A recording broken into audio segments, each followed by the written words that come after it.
네, 2장 전열 문제풀이 하겠습니다. 문제가 뭐 60문제가 조금 넘지만 암기할 문제가 많기 때문에 생각보다 뭐 시간적으로 그렇게 부담이 되진 않으실 겁니다. 한번 풀어볼게요. 1번 단위 변환이 틀리게 표현된 것은 입니다. 단위 변환 1번 1줄은 0.2389 곱하기 15 마이너스 3승 킬로칼로리입니다. 1줄은 0.23 칼로리니까 킬로칼로리로 바꾸면 0.2389에 10의 마이너스 3승을 곱하면 되죠.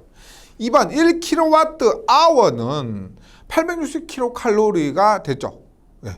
전력량은 전력으로 바꿀 때 1kWh가 860kcal가 됩니다.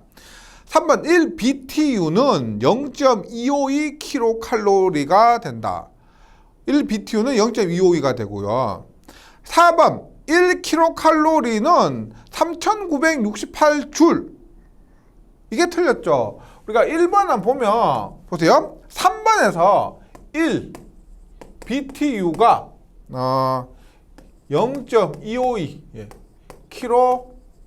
킬로칼로리입니다. 그럼 1칼로리 얼마예요? 1킬로칼로리 넘어가니까 0.252분의 1 BTU가 되고 이 값이 3.98 BTU 정도가 됩니다. 그래서 지금 1번에서 얘기한 1kcal는 3968 이 부분은 줄로 바꿨을 때 4186이고요. 여기서 말하는 3968은 BTU 있죠. BTU로 바꿨을 때 이런 관계가 성립합니다. 답은 4번. 그 다음에 2번 열 전도율을 표시하는 것은 열 전도율 단위 외우셔야 된다 그랬죠. 와트 퍼 미터 도시가 되고요. 열 전달률입니다. 열 전달률은 와트 퍼 메타 제곱 도시 해서 자주 나온다라고 했고요. 실제 1년에 한 번 정도는 꼭 나오는 것 같아요. 열 전도율과 열 전달률. 따라서 2번의 답은 3번이고 2번이 뭐예요? 보기 2번은 와트 퍼 제곱미터 도시는 열 전달률입니다. 꼭 구분을 해주시고요. 3번 열이 이동하는 방식에는 전도, 대류, 복사의 세 가지 방식이 있다. 다음 중 복사에 해당하는 것은 전도는 도체, 대류는 액체나 기체, 복사는 전자파라고 했죠. 1장에서 배웠던 겁니다. 그래서 1번 도체를 통해서 이동한다. 전도. 2번 기체, 3번 액체를 통해서 이동한다. 대류. 복사는 전자파로 이동한다. 3번에는 답이 4번이 되죠. 4번 문제 보겠습니다. 어떤 전열기에서 5분 동안 90만 줄의 일을 했다고 한다. 이 전열기에서 소비한 전력은 몇 와트인가? 지금 5분, 시간이 5분이고요. 한 일이 W가 90만이고요. 소비한 전력 P는 묻습니다. 따라서 우리가 W는 한 일은 PT가 되고 묻고 있는 전력 P는 T분의 W입니다. 다만 이때 W의 단위가 줄이고 전력의 단위가 와트고요. 이렇게 됐을 때 시간의 단위는 뭐예요? 세컨입니다. 초. 따라서 지금 전력을 구할 때 단위를 잘 지켜주셔야 됩니다. 1의 단위는 줄이니까 90만 그대로 들어가고 T는 5분인데 말씀드렸지만 세컨라고 했죠. 와트 세컨입니다. 그래서 5분이니까 60을 곱해줘야 초로 바꾸는 거죠. 5분은 300초가 됩니다. 300초. 그래서 계산하니까 3000줄, 4번에는 4번 3000줄이 됩니다. 5번 유사한 문제죠. 500와트는 몇 칼로리 퍼 세컨인가 합니다. 500와트는 몇 칼로리 퍼 세컨인가? 우리가 열량입니다. 열량은 다시 4번부터 볼게요. 에너지는 PT요, PT. 네. 열량은 에너지에다가 0.24를 곱한 거죠. 0.24를 곱한 겁니다. 따라서 어떻게 0.24 PT로 바꿀 수가 있습니다. 0.24 PT. 그러면 지금 묻는 게 뭐냐면 보세요. 열량의 단위니까 단위는 칼로리가 되고요. 묻고 있는 게 뭐냐면 단위가 보세요. 칼로리 퍼 세컨입니다. 그럼 지금 얘가 단위가 세컨이라 그랬죠. 4번에서 세컨입니다. 그러면 칼로리 퍼 세컨가 되려면 T가 넘어가요. 보세요. T분의 H는 T가 넘어갔으니까 이것이 칼로리 퍼 세컨 이렇게 되는 거고요. 그럼 어떻게 돼요? T가 넘어갔으니까 0.24P. 이것만 구하면 됩니다. 0.24P. 그래서 500W는 얼마? 0.24 곱하기 500 하니까 약 120입니다. 약 120. 120. 답은 4번. 네. 이런 문제 실제 했죠. 시험장에서 맞닥뜨리면 엄청 간단한데 굉장히 많이 틀리세요. 이런 단위가 칼로리 퍼 세컨. 네. 이런 건 방법이 없습니다. 계속 연습해 보시는 거예요. 그냥 계속 연습하고 하다 보면 이런 풀이나 이런 문제들이 반가워질 때까지 연습하는 겁니다. 이게 당황스럽다. 아직 연습이 덜 된 거. 네, 그렇게 이해해 주시고요. 5번에는 4번입니다. 6번 볼게요. 6번. 500W 전열기를 전격 상태에서 1시간 사용할 때 발생하는 열량은 몇 킬로칼로리인가 합니다.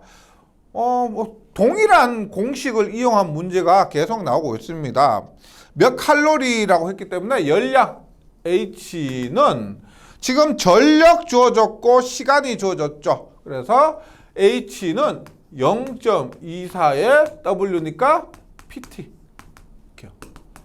0.24에 전력이 500입니다. 500. 시간은 초라 그랬죠. 세컨. 그러면 1시간이면은 몇 초요? 3600초입니다. 이렇게 하면 단위가 뭐요? 칼로리가 되죠. 칼로리. 그럼 킬로칼로리로 바꾸면 어떻게 됩니까? 여기에 킬로칼로리 바꾸면 킬로가 들어가는 대신에 10의 마이너스 3승을 곱해주시면 되죠. 그러면 432 킬로칼로리가 된다. 6번에는 답이 1번 약 얼마라고 했기 때문에 430이 되고요. 그 다음에 제가 계속 0.24라고 했는데 원래 0.24가 아니고 0.23 얼마 값이죠. 원래 이 정확하게 하려면 4.18분의 1을 넣어서 계산해야 됩니다. 근데 약 근사값으로 0.24라고 했는데 우리 객관식에서는 어차피 보기 중에서 가까운 거 찾으니까 0.24 해주셔도 됩니다. 실제 시험에서도 실기시험에서도 나왔다면 근사값으로 해주셔도 됩니다. 근데 약간씩 정확한 값을 대입했을 때와 오차가 발생하는 거 그런 부분 때문에 설명을 드리는 거고요. 정확하게 대입하면 4.18분의 1 0.23 얼마를 넣는 것이 맞죠. 7번입니다.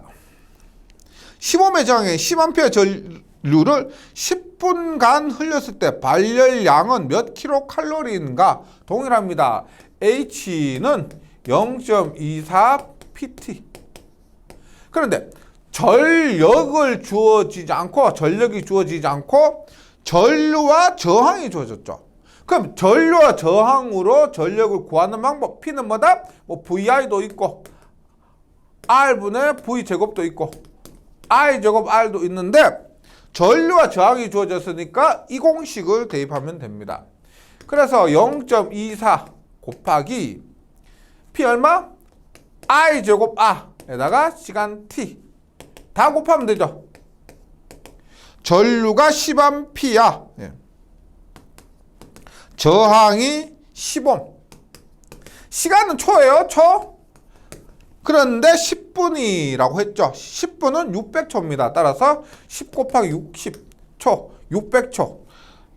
그리고 칼로리로 바꾸면 지금 칼로리인데 문제에서 킬로칼로리라고 했죠. 따라서 10에 마이너스 3승을 곱하면 144가 됩니다. 144 킬로칼로리. 이렇게 뭐 4번부터 해서 기본 공식으로 조금만 응용하면은 쉽게 풀 수가 있고요. 이런 문제에서 부족하다, 틀렸다, 뭐 그렇게 부족하다 느끼시면 더 연습하셔야 됩니다. 이런 문제 틀려서는 합격하기가 어렵습니다. 합격을 위해서 반드시 맞춰야 될 그런 문제들 명심해 주시고요. 8번입니다. 이제 조금 응용으로 한번 가보는데 볼게요. 인가전압 100V인 회로에서 매초 0.24kcal를 발열하는 전열기가 있다. 이때 전열기의 용량 몇 와트 전력 P를 구하는 거고요. 이 전열기가 사용하고 있을 때 저항값이 또 얼마냐 하고 묻습니다. 얼마냐 묻습니다. 그럼 볼게요. 일단 열량이 주어졌고요. 열량은 뭐 구체적으로 제가 이 문제에서 좀 더 구체적으로 풀어야 정확한 값을 대입해야 보기에 있는 값과 비슷합니다. 원래 0.24 PT라고 했는데 0.24 대신에 4.18분의 1 PT로 해볼게요. 그렇게 했을 때 먼저 용량을 구합니다. 용량 P는 어떻게 P? P는 넘어가니까 T분의 Q 곱하기 4.18입니다. 맞죠? 전력 P는 넘어가니까 4.18이 곱해지고 T가 분모오고요. 이때 보세요. 매초 0.12kcal를 했기 때문에 T는 매초니까 1이 됩니다. 그 다음에 Q는 킬로칼로리 0.12kcal면 칼로리로 바꾸면은 120이 되죠. 120. 네, 그래서 4.18 곱하기 120이 되죠. 그러면은 4.18 곱하기 186 정확하면 4.186입니다. 4.186 곱하기 120 하니까 502.3. 이 문제에서 0.24로 계산을 하게 되면은 거의 500이 됩니다. 500. 네. 그래서 보기와 약간 다른 값이 나오기 때문에 구체적인 값을 집어넣고요. 이렇게 계산하면 P는 502.3이 됩니다. 그 다음에 이제 저항을 묻습니다. 저항. 보세요. Q는 여기서 그냥 계속 풀어볼게요. Q는 이 공식 이용해서 4.18분의 1에 18분의 1에 P에 T 공식 앞에 썼던 공식 있죠. 여기에서 전압 100V가 주어졌고요. 저항을 묻습니다. 그럼 어떻게 해요? 4.186 1에 P는 어떻게? 저항과 전압이 들어간 전력의 공식은 R분의 V의 제곱이죠. T 이렇게 됩니다. 그래서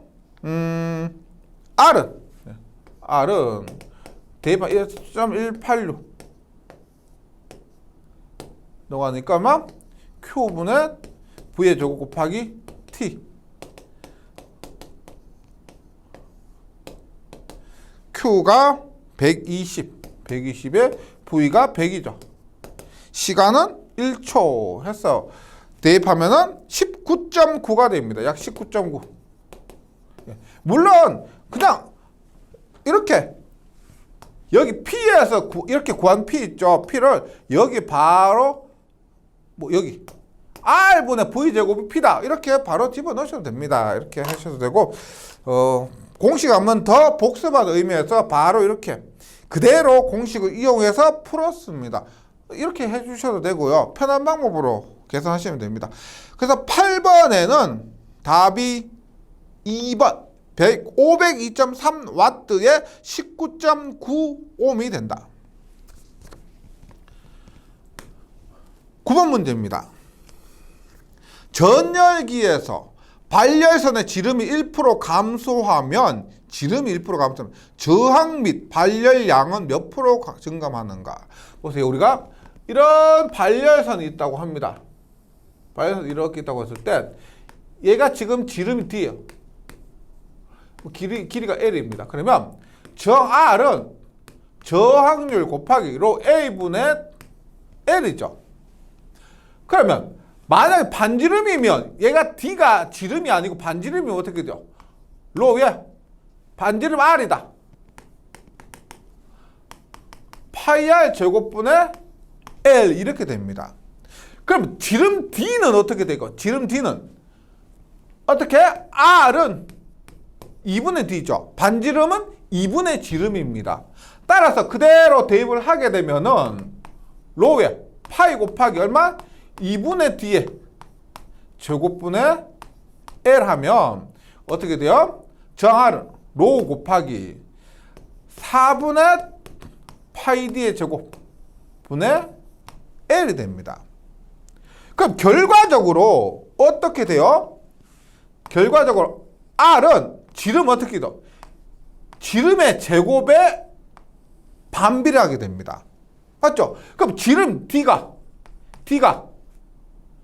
1% 감소했다면 어떻게? 저항은 100%에서 1% 감소하면 어떻게 돼요? 0.99가 되죠. 0.99의 제곱분의 1배가 됩니다. 저항은요. 0.99의 제곱분의 1을 하니까 1.02. 저항은 1.02배가 된다. 그 다음에 발열량은 어떻게 됩니까? 발열량. Q는 잘 아시겠죠? Q는 앞에 됐지만 0.24의 PT인데 0.24의 P는 뭐다? R제곱 RT 0.24의 R분의 V제곱 T 0.24의 VIT가 됩니다. 여기에서 이 세 개의 공식 중에서 어떤 공식을 대입해서 열량을 구하느냐? 저항이 1.02배가 되었대요. 그러면 저항이 있는 공식으로 풀어야 되니까 이 공식이나 이 공식이죠. 그럼 이 공식이냐 이 공식이냐? 예. 이 공식으로 풀면은 열량은 저항에 비례하고요. 이 공식으로 풀면 열량은 저항에 반비례하게 됩니다. 근데 중요한 게 이거죠. 우리가 보세요. 어떤 회로에서 저항값이 변하면 전류값도 변하게 되죠. 저항값이 변하면 흐르는 전류도 변하게 됩니다. 그래서 이 공식은 적절하지가 않다는 거예요. 이 공식은 뭐냐면 일정한 전압에 이 저항값이 변해요. 그렇다고 해서 전압값이 변하는 거 아니죠. 일정한 저항에 일정한 저항값에 일정한 전압을 공급했기 때문에 저항이 변하더라도 전압이 변하는 건 아니에요. 여기에서는 저항이 변하면 전류가 변하기 때문에 이 공식으로 대입을 하게 됩니다. 그러면 결과적으로 어떻게? 열량 Q는 저항에 반비례하게 됩니다. 그럼 얼마? 1.02분의 1 하니까 얼마? 0.98배가 된다. 열량은 0.98배니까 2% 감소. 열량은 2% 감소, 발열량 2% 감소해서 9번에는 1번입니다. 이 문제 약간 좀 복잡한데요. 쭉 한번 이해해 보세요. 네, 정리를 해 보시기 바랍니다. 9번에는 1번이었고 계속해서 10번 문제로 넘어가 보겠습니다.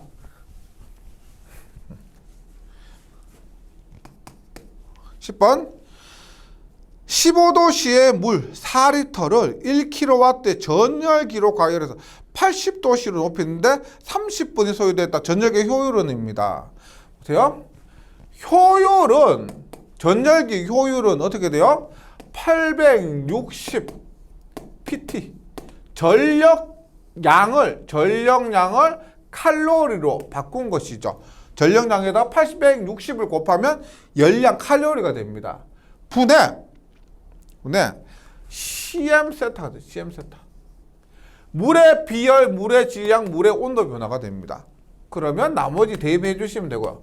860 곱하기 전력 P가 1kW가 되고요. 1kW고 이때 시간 뭐요? 우리가 1kWh는 860kcal이기 때문에 이렇게 구한 대입한 H는 hour란 거죠. 시간입니다. 시간. 그럼 분이 지금 시간이 30분이에요. 그 30분 시간으로 바꾸면은 0.5시간이 되죠. 0.5시간. 분해. 물의 비열은 1이고요. 물의 4리터, 물의 온도 4리터는 4kg 되죠. 4kg. 곱하기 온도 변화 얼마요? 15도에서 80도니까 온도 변화는 80-15가 됩니다. 이렇게 계산하면은 0.6은 60%가 된다. 10번에는 2번 60%. 11번입니다. 11번. 비슷하죠? 1kW 전압을 이용해서 20도씨 물 5리터를 70도까지 올리는데 요하는 시간은 어떻게 되느냐? 시간. 근데 다만 시간이 분이에요. 분. 그럼 똑같이 봅니다. 보세요. 효율은 전력량 860W분의 CM 세타고요. 860W는 PT죠. PT. PT분의 CM 세타. 그럼 여기에서 시간 T는 860 P 곱하기 효율 이타분의 CM 세타가 되죠. 대입합니다. 물의 비열은 1. 물의 질량 얼마요? 5리터죠. 5리터. 온도 변화 얼마? 20도에서 70도까지. 그러면 온도 변화는 70-20. 거기에 860 곱하기 전력이 P가 1kg요. 1kg고 효율이 없죠. 예, 효율이 없으면 무시하면 됩니다. 무시하면 그냥 무시. 860 곱하기 분모가 1이 돼요. 이렇게 하면 시간이 얼마? 0.29가 되고요. 뭐라고 했어요? 이때 대입한 시간 860에 곱해진 이 시간은 hour가 돼요. hour.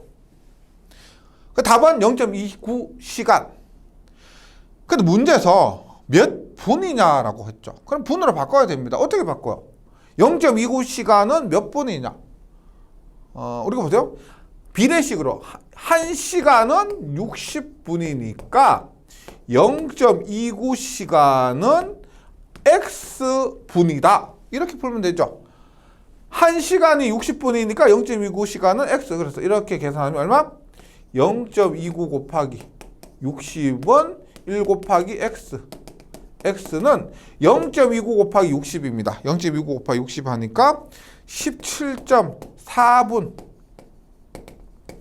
17.4분이 우리가 원하는 답이 되는 거죠. 11번에는 3번. 12번.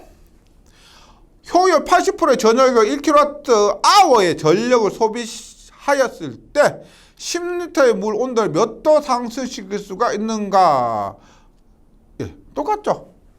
효율은 860W분의 CM 세타. 묻고 있는 것은 세타입니다. 온도 변화 세타는 CM분의 860W 이타가 됩니다. 물의 비열 1. 물의 질량 10리터니까 10kg. 860 곱하기 전력량은 1. 효율은 0.8 하니까 답은 69도가 됩니다. 69도씨. 12번에는 4번 69도씨. 네, 계속해서 13번 볼게요. 13번. 전기의 전도와 열의 전도는 서로 근사하여 온도를 연료를 전류와 같이 생각해서 열전도의 계산에 사용될 때 연료의 단위로 옳은 것은입니다. 연료의 단위를 옳은 것은 연료의 단위 와트로 외우고 계셔도 되고요. 되고 전류와 비교해도 하셔도 됩니다. 보세요. 전류 구할 때 보세요. Q는 IT니까 I는 T분의 Q죠. Q의 단위 쿨롱, 전류는 쿨롱 퍼 세커 이렇게 구할 수가 있죠. 연료는 어떻게 해요? 연료는 똑같죠. 열량은 연료 곱하기 시간입니다. 따라서 연료는 시간분의 열량이죠. 열량. 시간분의 열량. 그러면 열량은 에너지가 됩니다. 에너지. 이거는 줄로 볼 수도 있죠. 열량은 에너지의 줄. 줄 퍼 세컨. 줄 퍼 세컨은 뭐예요? 줄은 앞에서 했지만 줄은 와트 곱하기 시간이죠. 전력 곱하기 시간이죠. 전력 곱하기 시간. 그래서 줄은 와트 세컨이니까 와트 세컨 나누기 세컨 하면은 와트만 남는다. 이렇게 외우셔도 되고 전류와 비교해서 구하셔도 되고 13번에는 답이 4번 와트가 됩니다. 14번도 마찬가지죠. 열회로에서 열용량의 단위는 열회로에서 열용량, 전기회로에서 정전용량. C는 V분의 Q가 됐죠. C는 V분의 Q. 맞죠? 그래서 전기에서 페럿이 되는데 열용량은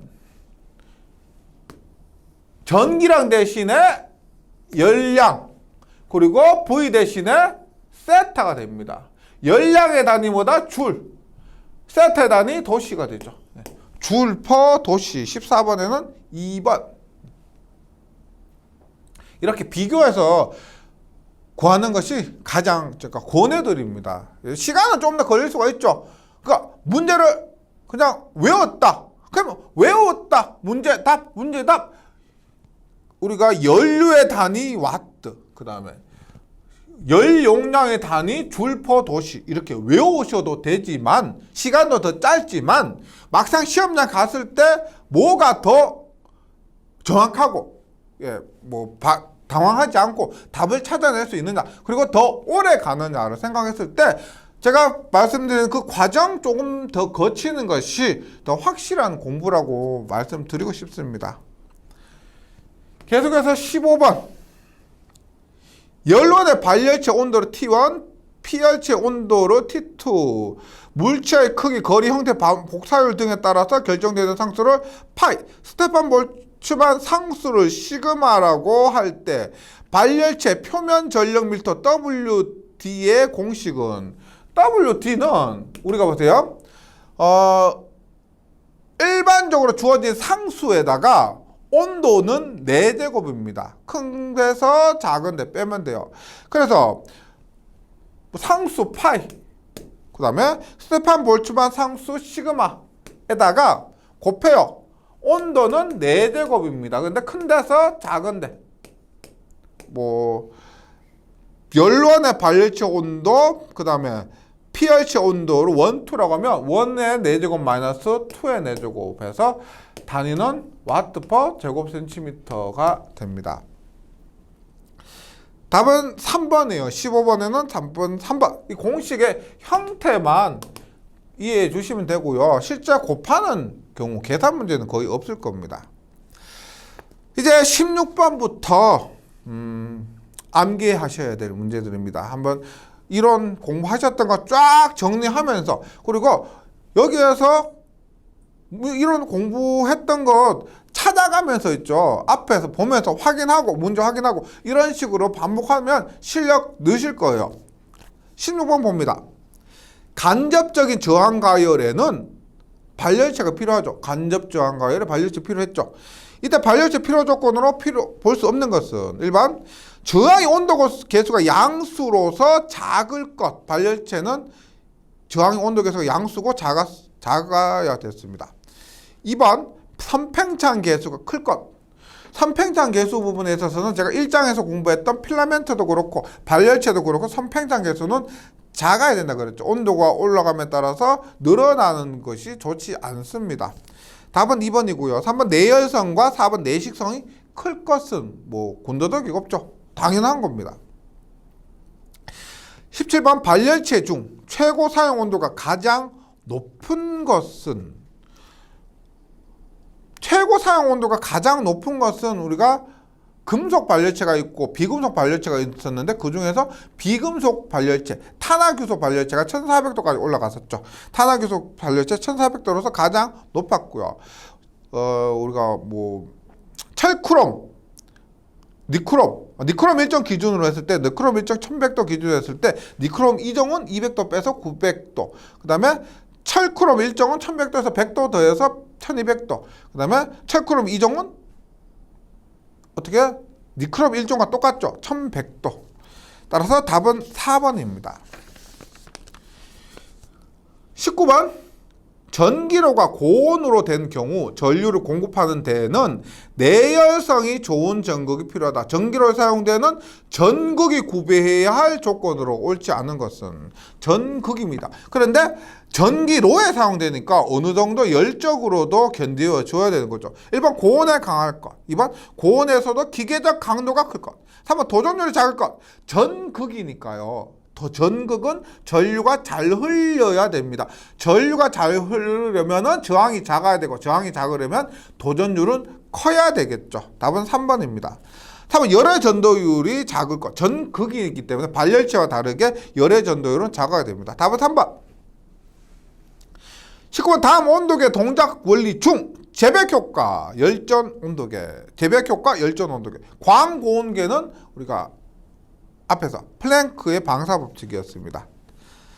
3번이고요. 2번 다음 중 열전대 조합이 아닌 것은, 열전대 했을 때 콘구철이라 그랬죠. 콘구철. 콘스탄탄. 과는 콘스탄탄과 구리.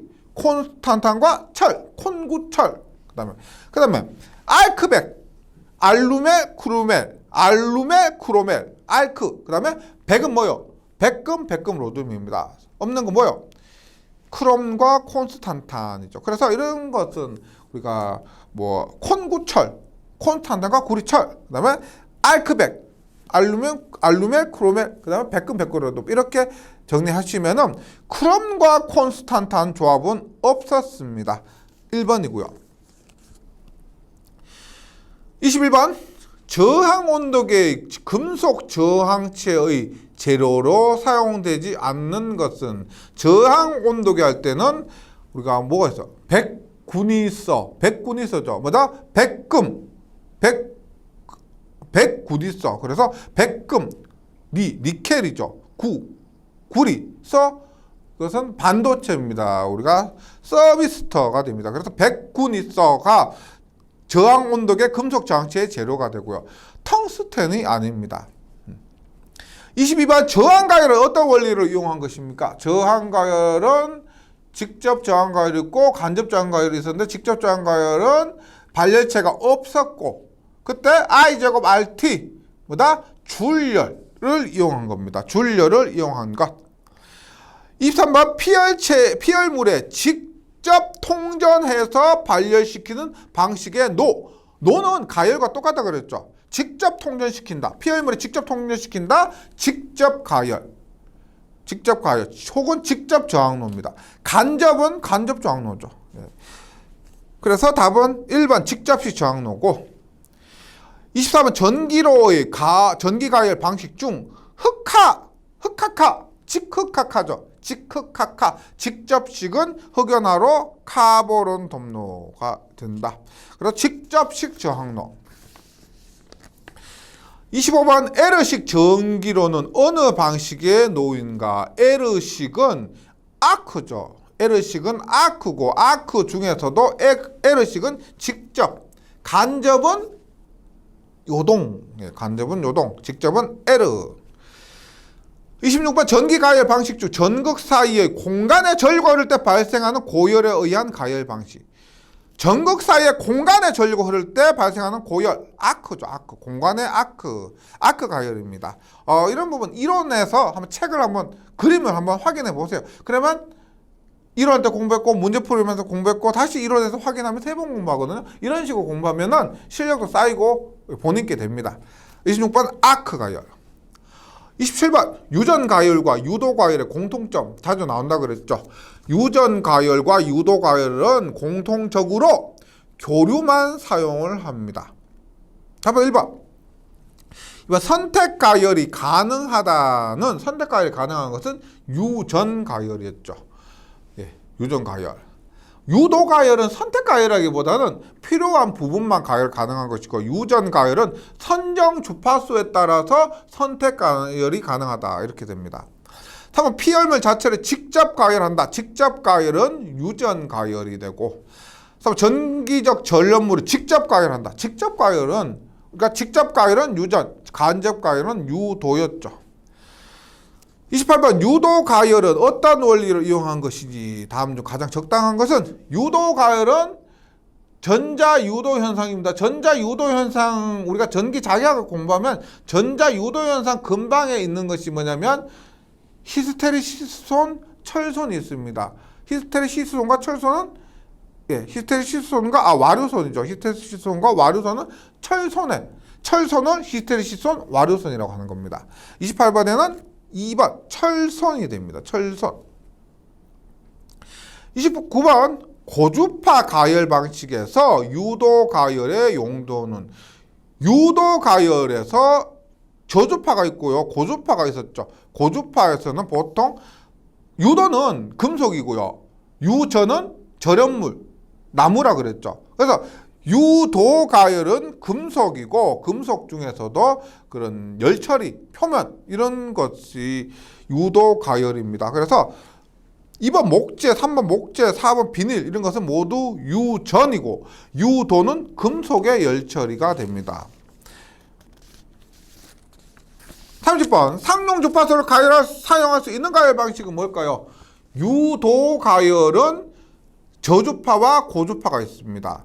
유도 가열에서 저주파는 상용 주파수 60Hz를 사용하고, 유도 가열에서 고주파는 5에서 20kHz의 주파수를 사용합니다. 그래서 상용 주파수를 사용할 수 있는 가열 방식이 저주파 유도 가열입니다. 답은 3번이 되고요. 3번이 되고, 31번 선정 주파수에 따라서 선택 가열이 가능한 가열 방식은, 말씀드렸지만 선택 가열하면은 유전 가열이라고 했습니다. 선택 가열은 유전 가열, 유도 가열은 필요한 부분만 가열하는 거고요. 4번이 답입니다. 32번 전기적 절연물을 직접 가열한다. 절연물, 유전체, 유전체가 절연물이니까 유전 가열. 이렇게 단어 하나만 보고도 답을 찾을 수 있습니다. 이런 과목이 전기 설비 과목도 단어 하나만 보고 답을 찾을 수가 있고요. 전기 응용도 비슷하다 그랬죠. 공부 방식이 비슷합니다. 절연물을 가열한다. 유전체 손을 이용한다. 유전 가열. 33번 유전 가열을 이용하지 않는 것은, 유전 가열은 유전체, 목재, 비닐이라고 했습니다. 따라서 구리의 용접, 구리는 도체죠. 절연체, 유전체가 아닙니다. 답은 4번. 34번 계속 나옵니다. 유전체 자신을 발열시키는 유전 가열의 특징으로 틀린 것은, 유전 가열의 특징. 이번 열이 유전체 손에 의하여 피가열물 자체 내에서 발생합니다. 피가열물 자체에서, 직접 가열의 종류니까요. 이번 온도 상승 속도가 빠르고 온도가 임의로 제어도 됩니다. 다음은 내부 가열 방식인 경우 표면이 과열될 우려가 없다. 표면이 과열될 우려도 없습니다. 4번 전 효율이 좋고 설비비가 저렴하다. 유전 가열이 이런 경우가 있습니다. 유전 가열은 고주파 1에서 200MHz의 고주파를 사용한다 그랬죠. 그럼 1에서 200MHz 고주파를 사용하려면 그 고주파 발생기가 있어야 됩니다. 그럼 그만큼의 고주파 발생기가 있으려면은 설비가 복잡해야 되겠죠. 그런 고주파를 발생시키는 설비가 있어야 됩니다. 그럼 복잡한 설비는 또 효율적으로 떨어지게 되는 거죠. 그래서 고주파 전원이 필요하고요. 설비가 고가고 효율이 낮습니다. 고주파 전원이 필요하기 때문에 그래요. 1에서 200MHz 주파수를 발생시키는. 그래서 34번에 틀린 것은 4번입니다. 35번 자동차, 기타, 차량공업, 기계 및 전기 기계기구 등과 기타 금속 제품에 도장을 건조하는데 주로 이용된다. 도장 뭐요? 적외선입니다. 도장은 적외선 가열. 4번. 36번 다음 중 적외선 가열에 대한 설명으로 틀린 것은 적외선 가열은 그냥 적외선 램프를 쫙 켜놓고요 통과시키면 가열이 됩니다. 1번 조작이 간단하고 온도 조절이 쉽습니다. 2번 발열체로는 적외선 전구를 많이 사용하고 있죠. 적외선 가열이니까 그 배열이 매우 간단합니다. 3번 효율이 좋지 않으면 표면 가열이 불가능하다. 적외선 가열은 효율도 괜찮고요 표면 가열이 가능합니다. 가능하고 3번 고온 물질에서 나오는 적외선 조사에 의하여 건조에 필요한 열량을 재료해 주는 것이 적외선 가열이 맞죠. 37번 전열 방식의 종류 중 전자의 충돌이 전자빔이라고 그랬죠. 전자의 충돌이 전자빔 가열입니다. 4번 38번 전자빔 가열의 특징이 아닌 것은 전자빔 가열의 특징이 아닌 것은 1번 에너지 밀도나 분포를 자유를 조절할 수 없다. 전자빔이 조절할 수 있겠죠. 전자빔 가열은 전자 충돌을 많이 시키면 세질 것이고요 적게 충돌시키면 약해질 겁니다. 그래서 에너지 밀도나 분포를 자유로이 조절할 수 있다. 틀린 것은 1번이고요 2번 고용점 재료 및 금속박 재료의 용접이 쉽다. 뭐 필라멘트 이런 거. 진공중에서 가열이 가능하고요 4번 가열 범위가 극히 국한된 부분에 집중시킬 수 있어 열에 의한 변질이 될 부분을 적게 할 수도 있습니다. 38번은 1번이고요 39번 전자빔으로 용이하는 고융점 활성 금속 재료는 뭐 교재에 나왔었지만 탄탈, 지르코늄, 텅스텐 이런 것들입니다. 몰리브덴도 있고요. 전자빔으로 용이하는 고융점 활성 금속 재료라고 했는데 1번 뭐 니크롬 2종, 2번 철크롬 1종, 3번 탄화교수 이건 뭐예요? 앞에서 나왔죠? 익숙하죠? 뭐? 발열체 종류입니다. 철크롬 1종, 니크롬 1종, 철크롬 2종, 니크롬 2종, 탄화교수 발열체 종류예요. 고융점 활성금속 재료는 탄탈과 지르코늄, 몰리브덴 이런 것들이고 대표적으로 텅스텐이 있습니다. 40번 화학공업 제품의 생산에 전기로를 이용하면 다른 연소로에 비해 장점이 아닌 것은 전기로입니다. 전기로. 1번 불순물의 혼입을 막을 수가 있죠. 전기로입니다. 우리가 밀폐시켜 놓고요 녹이는 거요. 그래서 불순물의 혼입 막을 수 있고 2번 광범위한 온도도 얻을 수가 있고 3번 정밀도가 높은 온도 제어도 가능합니다. 열을 우리가 어떤 원하는 열을 얻기 위해서 전류 등을 조절하면 되는 거죠. 3번 열 효율이 낮다. 다른 거 예를 들어 뭐 장작을 태워서 가마를 굽는데 우리가 뭐 장작을 태워서 이런 것들보다 전기를 이용해서 로를 만들면 열 효율이 높습니다. 타 방법에 비해서. 41번 다음 중 전기로의 가열 방식이 아닌 것은 전기로 가열 방식 3개 있었죠. 가열과 마찬가지로 저항 가열, 아크 가열, 유도 가열이 있었습니다. 유전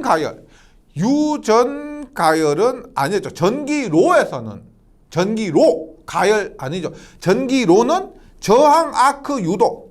그다음에 가열은 유전 가열 뭐 있었지만은 전기로 가열 방식에서는 유전 가열이 없습니다. 답은 2번. 42번 저항 용접에 속하지 않는 것은 용접 중에서 저항 용접은 맞대기 용접이 있고 겹치기 용접이 있었죠. 맞대기 용접에서는 우리가 뭐 업셋, 플래시 맞대기가 뭐다? 불꽃 용접이 있고 충격 용접이 있고 겹치기에는 점용접, 침용접, 프로젝션 용접이 있었습니다. 그래서 저항 용접에 속하지 않는 것은 아크 용접이죠. 맞대기 저항 용접은 맞고요. 불꽃 용접은 플래시 용접이고 점 용접은 겹치기 용접. 제가 자동차 빵빵 한다는 뭐 이런 겹치기 용접에 점 용접이 있었고 아크 용접은 저항 용접과는 다른 분류가 됩니다. 답은 2번. 43번 다음 중 겹치기 용접이 아닌 것은 저항 용접 중에서 겹치기 용접이 아닌 것은 뭐 맞대기 용접이죠. 그래서 겹치기 용접은 점 용접, 롤러를 이용한 심 용접, 그 다음에 프로젝션 용접이고요. 업셋 용접은 맞대기 용접이 됩니다. 답은 2번. 43번 전구의 필라멘트나 열전대 용접에 알맞은 것은 점 용접이 필라멘트에 사용한다고 그랬죠. 필라멘트 용접이 점 용접이었습니다. 답은 1번. 45번 프로젝션 용접의 특징이 아닌 것은 프로젝션 용접. 예. 프로젝션 용접은 저항 용접 중에서 겹치기 용접의 일종이었습니다. 그리고 작업 속도가 빠르고 용접의 신뢰도가 높고 판재 두께가 다른 것도 용접할 수 있고 피치가 작은 용접은 불가능하다. 프로젝션 용접은 용접 피치를 작게도 할 수가 있다라고 했죠. 그래서 저항 용접 중에서 겹치기 용접의 일종인 프로젝션 용접, 돌기 용접이라고 한 거예요. 이것은 피치가 작은 용접도 가능하다.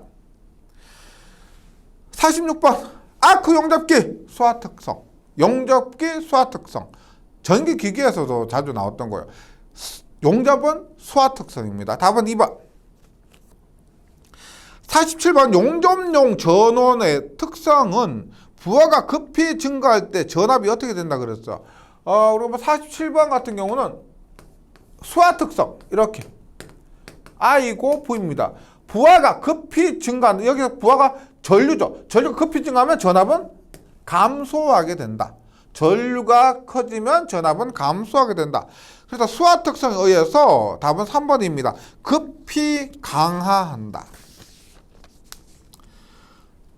48번 뭐라고 했어요? 48번은 아크 용접에서 직류 아크 용접에서 용접봉을 용접기에 양극에 모재를 음극에 연결하는 경우에 극성은 뭐라고 했어요? 모정이라고 그랬죠. 모정.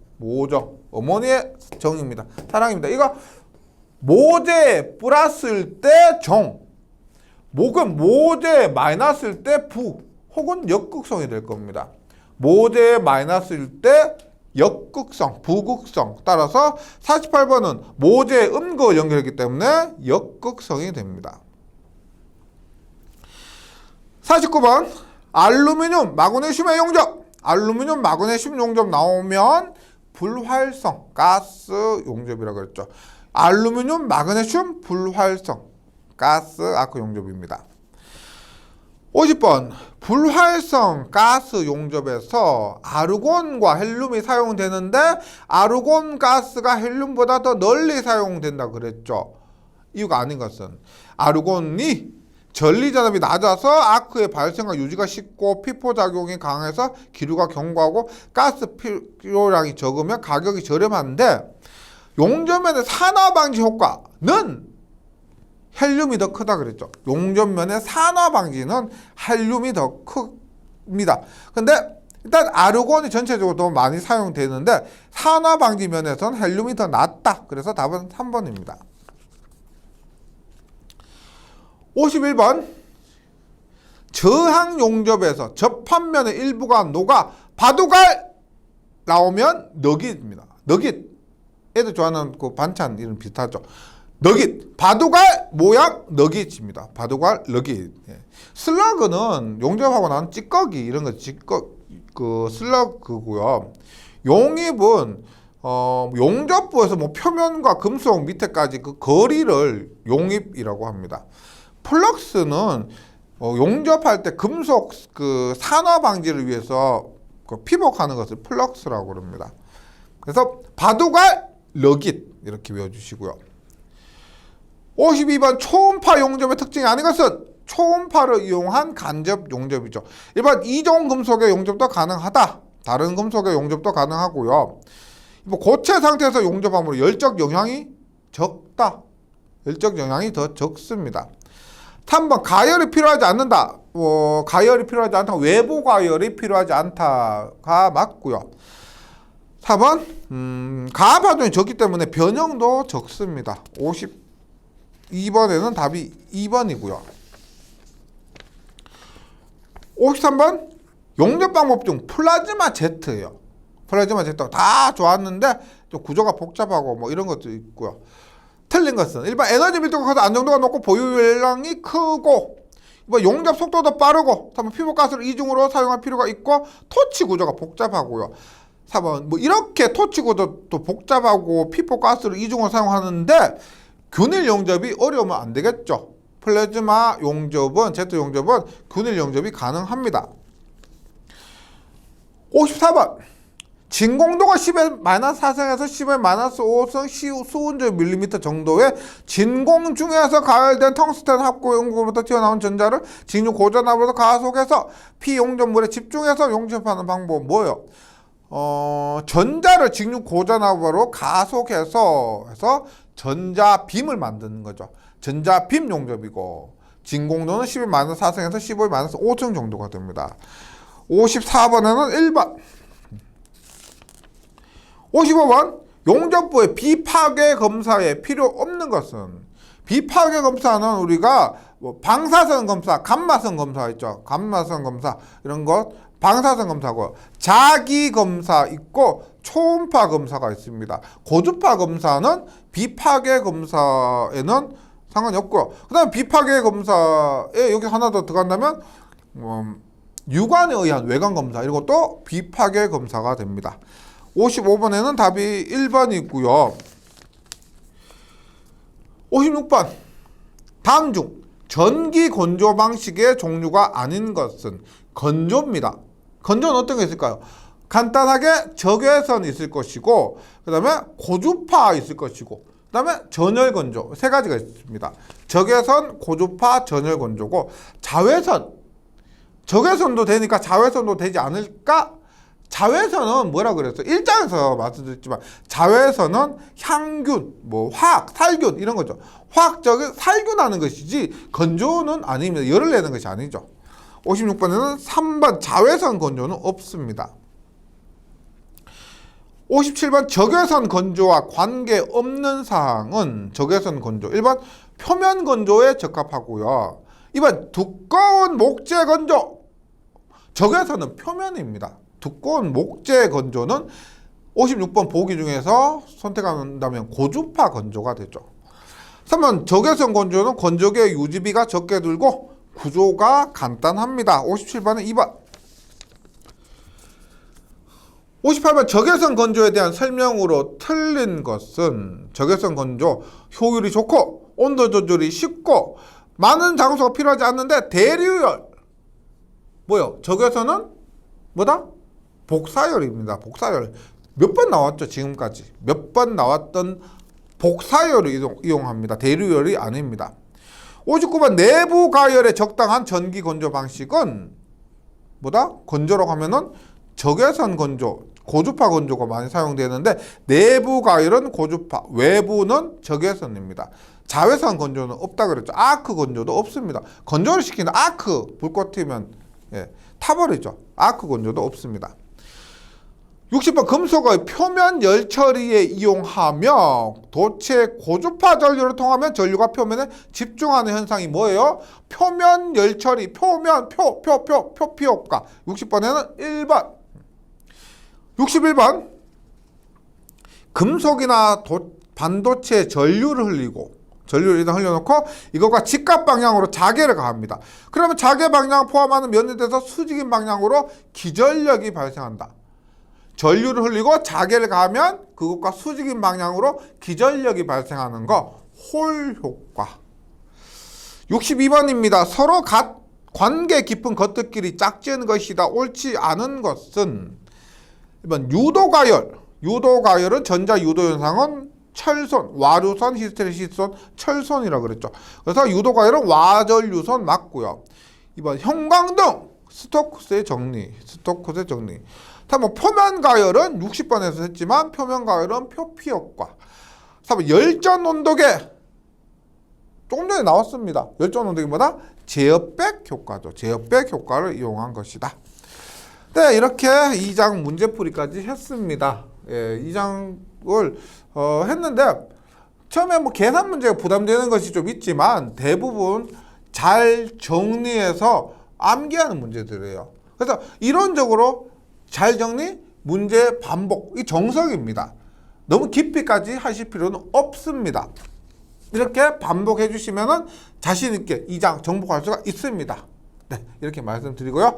저는 3장에서 다시 뵙도록 하겠습니다. 수고하셨습니다.